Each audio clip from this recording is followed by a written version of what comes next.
Hi, good morning Ma'am Carda. Ito po yung actual video test ng order nyo. Asus GeForce GTX 1066GB. Yung file ko, nakakatahimik lang. Halos wala pong naririnig. Nire-require po namin dito na nire-recommend po na video ko, na power supply. Rated at branded lang po. Minimum 550 watts. Huwag po tayo gagamit ng mga 750 watts na generic na power supply. Malakas na po itong video card na to. Invest po tayo sa magandang power supply. Rated at branded lang po, 550 watts minimum. Tapos, serial number niya. Yan po. May warranty sticker din po kami ma'am. Bawal po alisin or buksan yung video card para hindi po ma-void yung warranty. Yan po, dalawa po yan. Pag may any issue po, message nyo lang po kami. Help namin kayo. Huwag nyo po pagalaw or pabuksan yung video card para hindi po ma-void yung warranty. Yan po, police note po yan. Yan. Tapos ito po yung per mark test natin. Time running niya 2 minutes 31 seconds. Yan po reading ng per mark. Reading po ng MSI Afterburner. Tapos yung graph, napaka smooth and stable lang po.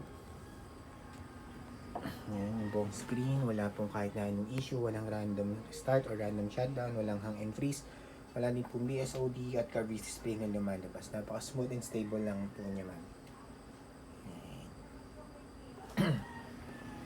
Yung fan, napakatahimik lang po, smooth na smooth. Time check po ulit, na running siya, super mark, 3 minutes 5 seconds na. Ayan, stable na stable pa rin po. Alright, close ko na po ito per mark. Ito, GPU-Z. Full details and specs po sa GPU-Z. Yan. Sensor. Yan. Ito po yung per mark yung naran natin. Yung settings ng naran natin siya. GPU detected. Yan din po. Then naman yung MSI Afterburner. Yan po yung GPU detected din. Then driver check. Right click lang sa desktop. Yun. Yung driver naka-install.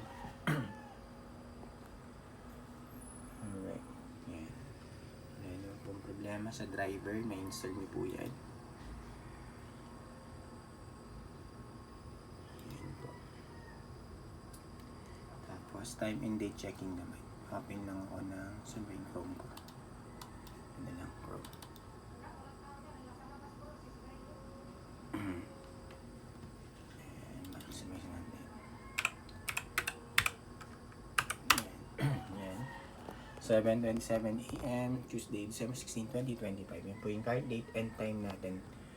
Tinas muna natin before i-ship out. Isa pa. Each time na. Yan, meron na rin agad na lumalabas pag nag-Google search kayo. And ito. Yan po, same lang. Yan, 7:27 AM, Tuesday, December 16, 2025. Pag gusto nyo po i-double check, ito po yung website. Yan, pwede nyo pong puntahan para ma-check nyo. Ito din po yung isa. Ayun lang po, ma'am. Ano yun?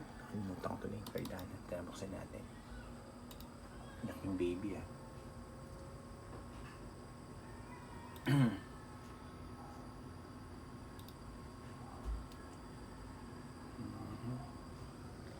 Saan siya si ma'am?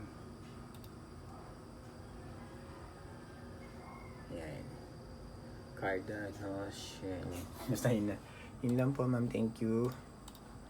And shutdown na po namin to. Para ma-ship out na po namin. Mamaya po.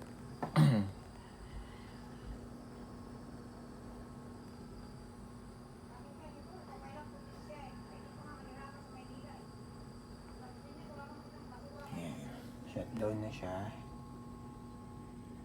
Yung fan po buong buo, walang issue, walang putol po yan. Walang damage. Alright. Yun lang po, thank you, bye.